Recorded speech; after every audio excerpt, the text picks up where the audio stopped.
እነሰልይ እንዴት ናችሁ? እንግዲህ ከሁለት ወር በኋላ የተሽከርካሪዎች ዋጋ ላይ ለውጥ ሊደረግ ስለሚችል የተሽከርካሪዎች ዋጋ የሚለወጥበትን ዋነኛ መላቸው ሁለት ምክንያቶችን ነግራችኋለሁ። የመጀመሪያው ምክንያት ቀላል የሆነና ሁሉም ሰው የሚያውቀው ምክንያት ነው። ይህም እንግዲህ ሰሞኑን ከቻይና አካባቢ የተነገረ ዜና አለ። ይህም ዜና ከቻይና ዜሮ ማይሌጅ ዩዝድ ካር ተብሎ የሚወጡ ተሽከርካሪዎች ላይ ከቀጣይ ጃንዋሪ 2026 ጀምሮ የቻይና መንግስት ቁጥጥር እንደሚያደርግባቸው በግልጽ ተናግሯል። ይህም የሆነበት ዋነኛ ምክንያት እንግዲህ ተሽከርካሪዎቹ እዛው ሀገር ውስጥ ያለውን የመኪና ሽያጭ ውድድር ለመቀላቀል ሲባል ወይም ደግሞ በርካሽ ዋጋ ኤክስፖርት ለማድረግ ሲባል መኪናዎቹ ሳይነዱ 00 እንዳሉ ታርጋ ይለጠፍላቸውና ዩዝ ናቸው ተብሎ ታክስ ተመላሽ ተደርጎላቸው ወደ ውጭ ኤክስፖርት ይደረጉ ነበረ። የቻይና መንግስትና የአውቶሞቲቭ ሶሳይቲ ደግሞ ይህ ተግባር በተለያዩ ሀገራት ላይ በተለይ ተወካይ በሌለባቸው ሀገሮች ላይ ተሽከርካሪዎቹ እየሄዱ መለዋጫና ስፔር ፓርት እያገኙ አይደለም። ከዛም በተጨማሪ በጣም በቀላሉ እየተበላሹና በጥገና እጦት ምክንያት የቻይና መኪናዎችን ብራንድ የሚያጎድፍ ተግባር እየተገበሩ ስለሆነ አስመጪዎች ወይም ላኪዎች ህጋዊ በሆነ መልኩ መላክ መቻል አለባቸው። ዩዝድ ካር ተብሎ ከዚህ በኋላ ከቻይና ኤክስፖርት ለማድረግ ደግሞ ማንኛውም ተሽከርካሪ ከተመረተ ከ180 ቀናት በኋላ ወይም ከ6 ወር በኋላ ብቻ ፕሮሲጀርና ሂደቱን ጠብቆ ኤክስፖርት ማድረግ እንደሚችል ተነግሯል። በዚህም ምክንያት እንግዲህ አዲሶቹም ታርጋ ለጠፈቡባቸው ታክስ ተመላሽ የሚደረግላቸው የነበረው ከ6 ወር በኋላ የመጠበቅ ግዴታ ውስጥ ስለሚገቡ የቻይና መኪናዎች ዋጋ ላይ ትንሽ ዋጋ ማስተካከያ ሊደረግ እንደሚችል ይጠበቃል ማለት ነው። ይሄም በጃንዋሪ 2026 ይጀምራል የተባለ ነው። አሁን ላይ ምንም ነገር የለም። ባለው ገበያም ኢትዮጵያ ውስጥ ያለው ማርኬትም በጣም የተረጋጋና ከበቂ በላይ መኪና ያለበት ወቅት ነው ማለት ነው። ሁለተኛና በጣም ከባድ አደገኛም የሚያደርገው በመንግስት በኩል ያለው አቋምና መንግስት የወሰደው እርምጃ ነው።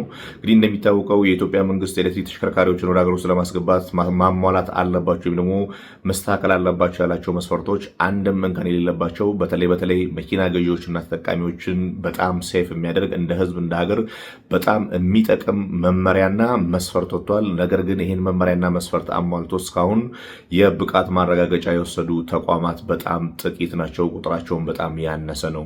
በዚህም ምክንያት እንግዲህ ከሰኔ ወር ጀምሮ መታደስ የነበረበት ብቃት ማረጋገጫ ባለመታደሱ ምክንያት ለተወሰኑት አስመጪዎች ለ3 ወራት የተራዘመ ጊዜ ቢኖርም አሁን እሱ አልቆ የማስገባት ፍቃድ እየተሰጠ አይደለም። የብቃት ማረጋገጫችሁን አድሱ እየተባሉ ስለሆነ በዚህ ምክንያት እንግዲህ ተሽከርካሪዎችን ከዚህ በኋላ ለማስገባት ነገሮች ክራውድድ እየሆኑ ሊሄዱ ይችላሉ ማለት ነው። እንግዲህ በኢትዮጵያ መንግስት በኩል እነዚህ ተሽከርካሪዎችን ለማስገባት ያስፈልጋል የተባሉት ክራይቴሪያዎች በጣም ወሳኝ፣ በጣም ትክክለኛና ወቅቱን የጠበቀ ለሀገርም ለህዝብም የሚጠቅም ነው። ነገር ግን ኢትዮጵያ ውስጥ ከዚህ በፊት እንደተለመደው ፖሊሲዎች ይወጣሉ። አተገባበር ወይም ደግሞ አፈጻጸም ላይ ግን በጣም ሰፊ ክፍተት ስላለባቸው እስከዛሬ ማሟላት የቻሉ አስመጪዎች በጣም ጥቂት ናቸው። ከዚህ ውጪ ያሉት አብዛኛዎቹ ግን ማሟላት አልጀመሩም ወይም አልቻሉም።